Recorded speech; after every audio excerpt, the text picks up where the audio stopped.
Hello coders, I have come up with another problem scenario in which an data entry operator has entered some data as what is being shown to you guys.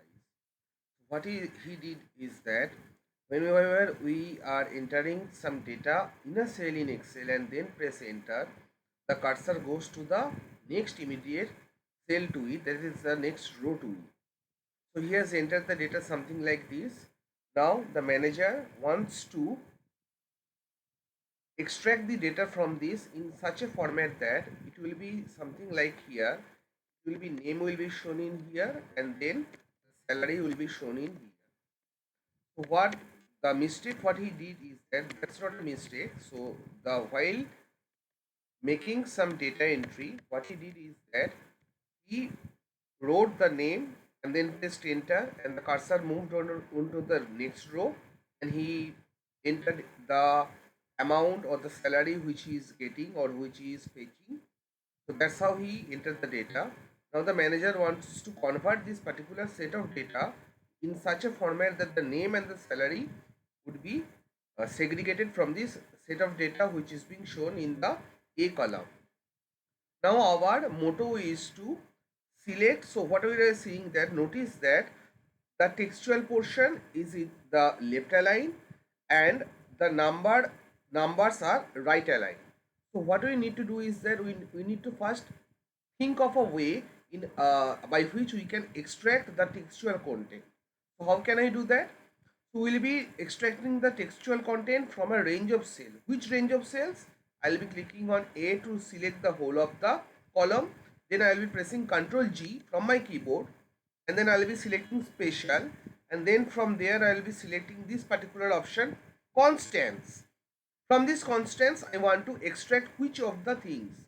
I want to be extracting numbers. I will be extracting only the text, not the logicals or the errors.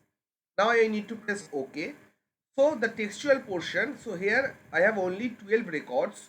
If there are 50,000 records or some more amount of records, all of the textual content will be selected and they can be simply Control C to copy those items.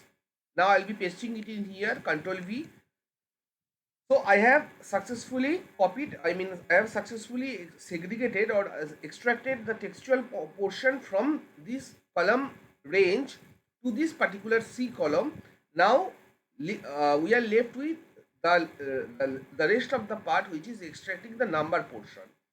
So again, we will be pressing escape to deselect the selected items.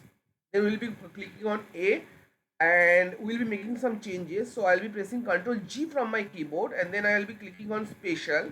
This time I will be selecting constant, but this time I won't be selecting text to, I won't be, I am not concerned with the text things.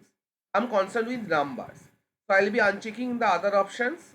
This is the text logical and error and I'll be pressing OK. So the numbers are now being the numbers are now being highlighted. So what I'll be doing is that I'll be pressing Ctrl C from my keyboard and under salary section I'll be pressing Ctrl V, and the data entry operator has successfully created the table. So this is the table. So if we want to make some design or give some cell formatting, I can give it this, suppose this is a good, and apply some all borders. And we earlier practiced a shortcut key. The shortcut key to insert rupee symbol is Control Shift 4. Control Shift 4. Yeah, Control Shift 4 inserts rupee symbol. So now we don't need this B and this A. So I am, while pressing and holding down the Control key, I'm pressing over B and A to select those two columns. Now I will be pressing Control minus from my keyboard to delete those unnecessary items. This is the unnecessary column where user had entered the data. That's all for this short Excel tutorial. Hope you like it. Happy coding guys. See you again next for some another video. Thank you.